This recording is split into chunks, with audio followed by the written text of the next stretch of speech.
মাঝে মাঝে আয়নার সামনে দাঁড়িয়ে নিজেকে দেখলে খুব অপরাধী মনে হয়। আচ্ছা, আমি তো খুব বেশি চেয়ে ফেলিনি, আমি তো বড়লোক হতে চাইনি, আমি তো বিলাসিতা চাইনি। আমি শুধু চেয়েছি মাস শেষে বাবার কান থেকে দুশ্চিন্তাগুলো নামিয়ে নিতে। আমি চেয়েছি মা বাজার করতে গেলে দামাদামি না করে নিজের পছন্দের জিনিসটা কিনতে। কিন্তু মধ্যবিত্ত জীবনে এই না পাওয়া অপেক্ষাগুলোই কি আমার বড় অপরাধ, নাকি পরিবারের মুখে হাসি ফোটানোর এই তীব্র ইচ্ছাটাই হচ্ছে আমার বেঁচে থাকার একমাত্র জেদ? নমস্কার বন্ধুরা, ভিডিওর টাইটেল থাম্বনেল দেখে নিশ্চয়ই বুঝতে পেরেছেন আজ আমরা কি বিষয় নিয়ে কথা বলবো। তাহলে চিৎকার না করে বাস্তব কথা শুরু করি। আমরা যখন ছোট ছিলাম তখন আমাদের স্বপ্নগুলো ছিল রঙিন, কিন্তু বড় হওয়ার সাথে সাথে কেন জানি না মনে হয় এই স্বপ্নগুলোই হচ্ছে আমাদের বেঁচে থাকার লড়াই। যখন তোমার কোনো বন্ধু নতুন বাইক কিনে বা তোমার কোনো বন্ধু যখন বাইরে ঘুরতে গিয়ে সেই ট্যুরের ছবি যখন তুমি দেখো, তোমার খারাপ লাগে না? তোমার খারাপ লাগে তখন যখন বাবা সেই ছেঁড়া জুতোটো আবার সেলাই করে মাসের পর মাস চালাচ্ছে। তখন মনে হয় যে আমি কি এতটাই ব্যর্থ, আমি কি এতটাই নিরুপায় যে আমার বাবাকে এক জোড়া জুতো পর্যন্ত কিনে দিতে পারছি না। মধ্যবিত্ত পরিবারের ছেলে হলে নিজের স্বপ্নটা পকেটের মধ্যে পুরে রাখতে হয়। আজ যখন তুমি কোনো টি শার্ট কিনতে যাচ্ছ বা তুমি কোনো জামা কাপড় কিনতে যাচ্ছ, তখন তোমার মনে হচ্ছে যে এই টাকাটা তো আমার ভাই বোনদের পড়াশোনার খরচও কাজে লাগতে পারে, বা আমার ঘরের বাজার করাতেও তো কাজে লাগতে পারে। রাতে যখন সবাই খেয়ে শুতে যায়, তখন তুমি শুয়ে শুয়ে ঘরের সিলিংয়ের দিকে তাকিয়ে তুমি ভাবছো যে হে ভগবান, আমাকে তো একটা সুযোগ দাও যাতে আমি আমার পরিবারকে ভালো রাখতে পারি, আমার পরিবারকে একটু ভালো জীবন দিতে পারি। এই চাওয়াগুলো কি ভুল? না, ভুল না। এই চাওয়াটা হচ্ছে পৃথিবীর সবচেয়ে পবিত্র একটা চাওয়া এবং জেদ। কিন্তু সময় তোমাকে তোমার অবস্থা দেখে বিচার করবে।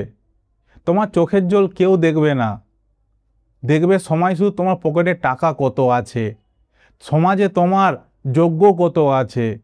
হয়তো তুমি অনেক চেষ্টা করছো, চাকরি পাচ্ছ না, তুমি অনেক ইন্টারভিউ দিচ্ছ প্রাইভেট কোম্পানিতে, তবুও কিছু হচ্ছে না। তুমি হয়তো টাকা জোগাড় করে ব্যবসাও শুরু করেছো, হয়তো লস খাচ্ছ। তুমি সব দিক দিয়ে চেষ্টা করছো ভালো একটা জব পাওয়ার জন্য। যখন সব কিছু না করতে পেরে যখন শূন্য হাতে তুমি বাড়ি ফেরো, যখন তোমার পরিবারের লোকের মুখের দিকে তখন তুমি তাকাও, আর যখন তোমার পরিবারের লোক তোমাকে সান্ত্বনা দেয়, তখন বুকের মধ্যে সেগুলো তীরের মতো বাঁধে। মনে হচ্ছে এই সান্ত্বনার জায়গায় যদি আমার পরিবারের লোক আমাকে কথা শোনাতো, আমাকে বকুনি দিত, তাহলে আমার ভালো লাগতো। মনে রাখবে, আজকের এই কষ্টটাই তোমার আসল শক্তি। আজকের এই তোমার চোখের জলটাই তোমার ভেতরে সে আগুনের জ্বালানি। আজ পরিস্থিতি বা কষ্ট তোমাকে যে সময়ের মধ্যে নিয়ে যাচ্ছে, তোমাকে বড় কিছু করার তৈরি করছে। ভয় পেও না। আজ যদি তুমি ভেঙে পড়ে যাও, তাহলে তোমার পরিবারের লোক ভেঙে পড়ে যাবে।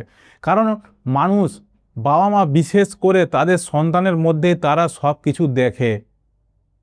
তোমাকে দাঁড়িয়ে থাকতে হবে। যতই বাধা আসুক, বিপত্তি আসুক, যতই পরিস্থিতি খারাপ হোক, যতই কষ্ট আসুক, তোমাকে দাঁড়িয়ে থাকতে হবে।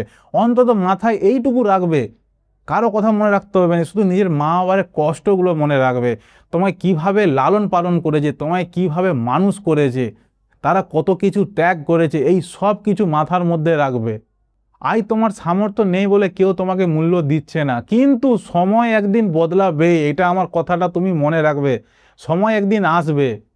এখন তুমি শুধু চুপচাপ নিজের কাজ করে যাও, কাউকে চোখের জল তোমার দেখাও না, কারো কাছে দুঃখ প্রকাশ করো না, কিন্তু তোমার সফলতার গল্প পুরো পৃথিবীর মানুষ শুনবে।